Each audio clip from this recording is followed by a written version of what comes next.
Bonjour à tous. Je n'aime pas du tout être grandiloquent quand il ne faut pas l'être, mais là je pèse mes mots, l'heure est grave. Et elle est vraiment grave. A été déposé en effet ce 21 décembre soir en catimini un projet de loi par le Premier ministre Jean Castex. Je vais vous mettre évidemment en description le lien vers le site de l'Assemblée nationale et ce projet de loi qui fait entrer dans le droit commun l'état d'urgence sanitaire et qui instaure en France le passeport sanitaire. C'est-à-dire l'obligation vaccinale contre Covid-19, sinon vous perdez énormément de vos droits et de vos libertés, vous devenez un citoyen de seconde zone. Par ailleurs, ce projet de loi, je vais revenir dans le détail, crée beaucoup de dérogations au secret médical et puis il instaure l'isolement de force. Vous allez voir, tout ça c'est hallucinant. Le plus grave, tout est grave, mais le plus grave étant l'instauration du passeport sanitaire, ce qui est un projet, on va dire les mots, clairement dictatorial, clairement totalitaire. Alors, je n'avais pas prévu qu'on le fasse, mais on va le faire. Là, ce samedi 26 décembre, on va se rassembler à l'initiative des Patriotes à Paris à 15 h, place Pierre-Laroque, Paris 7e arrondissement. Il faut venir. Alors, je sais, il va falloir faire un effort. Je sais que c'est le lendemain de Noël. On annonce qu'il fera assez froid. Je sais, mais il faut venir. Voilà, c'est votre liberté, c'est votre avenir, c'est l'avenir de vos enfants, ce sont les libertés de vos enfants, ce sont vos droits, c'est la liberté de la France, c'est la dignité des hommes et des femmes de notre pays. C'est la vision d'une nation, la vision de nos libertés. Enfin, je veux dire, venez, faites venir. Et évidemment, j'en appelle à tous les chefs, tous les responsables politiques, syndicaux, tous les personnels soignants, tous les restaurateurs, tout le monde de la culture, tout le monde, toutes les Françaises et les Français qui se sentent concernés par tout ça. Peu importe les appartenances partisanes, politiques, religieuses ou je ne sais pas, ce n'est pas le sujet. Voilà, on parle de la France, on parle de la liberté avec un L majuscule et de la dignité des Françaises et des Français. Donc je vous appelle à venir et puis rejoignez-nous. Ça c'est la carte orange d'adhérents aux Patriotes. Le lien pour adhérer aux Patriotes se trouve sous la vidéo en description. Il se trouve également en commentaire épinglé. Et en fin de vidéo, vous pourrez cliquer directement sur l'écran pour rejoindre les Patriotes. Oui, cette carte orange, c'est un passeport. Ce n'est pas le passeport sanitaire, c'est l'anti-passeport sanitaire. Voilà. C'est le passeport pour la résistance, le passeport pour la liberté, le passeport pour la France et la France libre. Et votre liberté.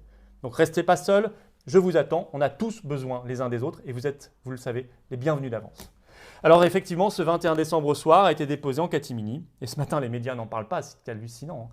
Je cite, « Projet de loi instituant un régime pérenne de gestion des urgences sanitaires » et donc déposé et présenté par Jean Castex, Premier ministre. Je précise qu'il s'agit, c'est précisé en toutes lettres, d'une procédure accélérée. Qu'est-ce que ça veut dire? C'est ce qu'on appelait avant 2008 la procédure d'urgence prévue par l'article 45 de la Constitution, qu'on appelle maintenant procédure accélérée, qui est très souvent utilisée, mais qui permet effectivement beaucoup moins de débats parlementaires.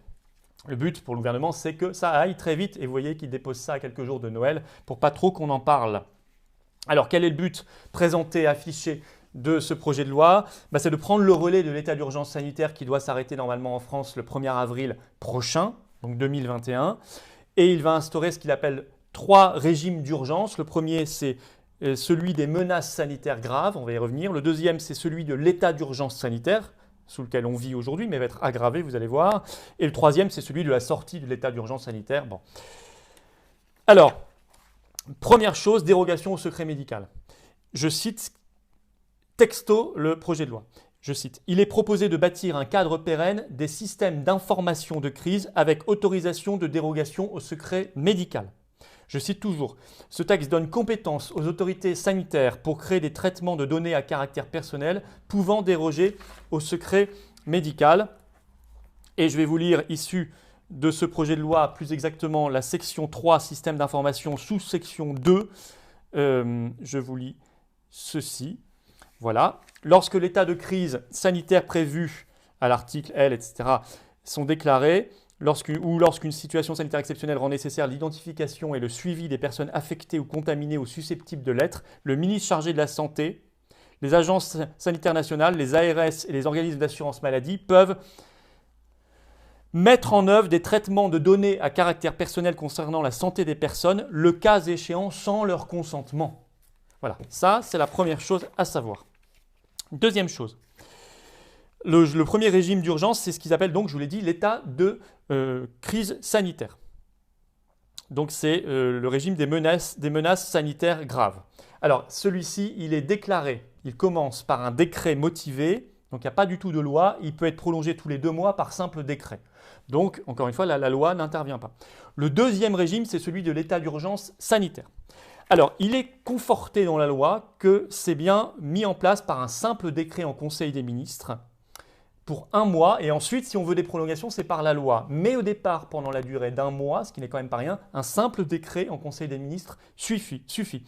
Et la loi précise que dès qu'on entre par décret dans l'état d'urgence sanitaire, on met en place un comité scientifique avec un président du comité scientifique, c'est-à-dire une pérennisation là aussi du conseil scientifique, vous savez, de Jean-François Delfrécy, etc. Bon. Alors, cet état d'urgence sanitaire, il permet au Premier ministre par décret, je cite le texte de loi évidemment, d'interdire à des personnes de sortir de leur domicile. C'est le confinement. 2. De fermer ou réglementer l'ouverture d'établissements recevant du public. Ça, c'est toutes les fermetures de restaurants, de salles, etc. actuelles. 3. De prendre toute autre mesure limitant la liberté d'entreprendre. Bon. Et alors là, vous allez voir l'alinéa 6, je vais vous le citer, c'est le passeport sanitaire. Je vous cite. Le Premier ministre peut, le cas échéant dans le cadre des mesures prévues aux alinéas 1 à 5, subordonner les déplacements des personnes, leur accès aux moyens de transport ou à certains lieux, ainsi que l'exercice de certaines activités à la présentation des résultats d'un test de dépistage établissant que la personne n'est pas affectée ou contaminée, au suivi d'un traitement préventif, y compris à l'administration d'un vaccin ou d'un traitement curatif. Mesdames et messieurs, c'est la définition du passeport sanitaire.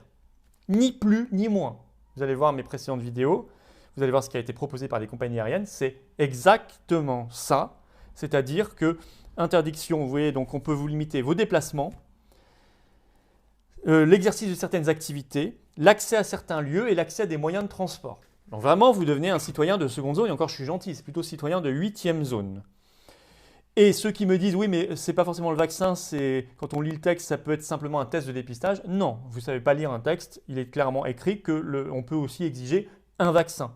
C'est eux qui choisissent, pas vous. Ce qui est déjà d'ailleurs bizarre de demander un test de dépistage, mais le vaccin, c'est bien mentionné, vous l'avez vu, c'est écrit en toutes lettres, y compris l'administration d'un vaccin. Donc Macron nous a totalement menti quand il a parlé de liberté vaccinale, et je vous avais dit, reprenez ma vidéo, que j'étais extrêmement méfiant sur cette promesse. Alors, il faut quand même noter que même le Conseil d'État, pourtant si servile depuis le début de cette crise et qui a validé quasiment tout ce que l'exécutif voulait faire en termes de restriction des libertés, alors que je rappelle que normalement le Conseil d'État est le juge suprême des libertés en France, qui est censé nous protéger nos libertés, même là, dans son avis sur ce projet de loi, c'est le paragraphe 26, vous irez voir, le Conseil d'État tique un petit peu quand même, parce que ça va un peu loin quand même pour lui. Alors, je cite ce paragraphe 26, le Conseil d'État souligne la portée de la disposition permettant au Premier ministre de subordonner tout ce que je vous ai dit, donc l'accès à certaines activités, dont l'exercice même de certaines activités professionnelles, précise le Conseil d'État, il a raison, et à certains lieux, dans le cas échéant, la simple sortie du domicile, à la présentation du résultat d'un test de dépistage concluant à la non-contamination de la personne ou à la prise par celle-ci d'un traitement préventif ou curatif, dont le vaccin, là le Conseil d'État ne le reprécise pas mais c'est bien écrit dans la loi. Cette disposition, écrit le Conseil d'État, va au-delà des dispositions actuelles qui mentionnent le seul dépistage préalable à l'accès à certains moyens de transport aérien. Donc le Conseil d'État dit, pour le moment, ce que vous écrivez là dans la loi, ça n'existe que du point de vue du test et ça ne concerne que l'accès au transport aérien. Donc c'est beaucoup plus limité que ce que vous mettez dans votre loi. Alors le Conseil d'État, ceci dit, n'en tire pas de conséquences extraordinaires. Il ne dit pas que c'est contraire à la Constitution ou je ne sais quoi. Non, il dit simplement qu'il faudra veiller à encadrer ce qui sera interdit. Donc il tique vraiment un tout petit peu. Bon. Mais quand même, si même lui tique, le grand servile Conseil d'État, c'est qu'il y a quand même un problème et que c'est vraiment grave. Alors enfin, on a également la mise en isolement obligatoire dans cette loi. Donc il est prévu dans la loi que ce sera au choix des personnes qui seront isolées de force, soit ce sera à leur domicile, soit ce sera, je cite, dans des lieux d'hébergement adaptés. Ça pourra durer maximum 14 jours avec prolongation maximale pour 1 mois. Et ces personnes mises en isolement obligatoire pourront faire un recours devant le juge des libertés et de la détention, qui normalement est le juge devant lequel vous faites un recours quand vous voulez éviter la prison, par exemple, ou sortir de prison plus tôt, etc. Donc on voit bien quand même le régime carcéral, qui ne dit pas son nom, mais on en retrouve quelques acteurs. Voilà. Alors tout ça, Je vous ai fait un décryptage, hein. Je vous mets le lien évidemment en description de ce projet de loi. C'est extraordinairement grave. C'est dictatorial et totalitaire, ultra-autoritaire, je vous le redis. Il n'y a évidemment toujours aucune stratégie sanitaire en France sur la prévention et le traitement. Aucune. Aucune. On est vraiment, là vous voyez bien, dans la restriction permanente de nos libertés et de nos droits. Donc il n'y a pas de liberté vaccinale, je vous l'ai dit. C'est la création du passeport vert voulu par la députée Valérie Six il y a quelques jours, qui était à mon avis donc un ballon d'essai pour l'opinion. Valérie Six, elle n'avait pas son autonomie, elle était juste là envoyée par le gouvernement pour faire un petit ballon d'essai. C'est le passeport sanitaire en France. Donc il faut mobilisation maximale, quelles que soient nos opinions, je vous l'ai dit, peu importe. Rendez-vous ce 26 décembre, samedi, 15h, place Pierre-Laroque, Paris 7, contre ce projet de loi Castex instaurant l'état d'urgence permanent et le passeport sanitaire. Besoin de vous, j'ai besoin, on a besoin, tous les uns des autres. Rejoignez-nous, le lien pour adhérer ici se trouve en cliquant directement sur l'écran et le lien pour adhérer aux Patriotes se trouve également sous la vidéo en description et en commentaire épinglé. Eh bien, c'est le moment de venir. N'attendez plus. Là, ça devient vital. Allez, à bientôt et vive la France.